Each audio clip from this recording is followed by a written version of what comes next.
Email verification failed on Bitfinex Fix. If you're signing up for Bitfinex and your email verification isn't going through, don't panic. This is a common problem, but it can be resolved quickly if you follow the right steps. First, double-check the email address you entered. Even one typo, an extra space, or missing character can prevent the verification email from being sent. Accuracy matters. Next, check all inbox folders, including spam, junk, and promotions. Automated emails from Bitfinex sometimes get filtered incorrectly by Gmail, Outlook, or Yahoo. Once you locate the verification email, click the link immediately, because these links often expire within a short period. If you haven't received the email, request a new verification link from the Bitfinex website. Resending the link usually fixes the issue for most users. Sometimes your browser or device is the culprit. Clearing your browser cache, trying a different browser, or using the Bitfinex mobile app can help ensure the email is delivered.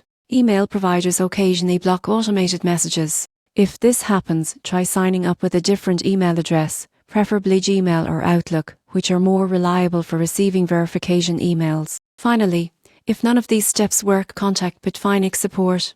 Explain that your email verification failed despite checking all folders and resending the link. Support can manually verify your account, so you can start trading immediately. Remember, check your email carefully, inspect all folders, resend the link if needed, try a different browser or device, and contact support if necessary. Following these steps will typically resolve email verification issues quickly, allowing you to start trading on Bitfinex without delays.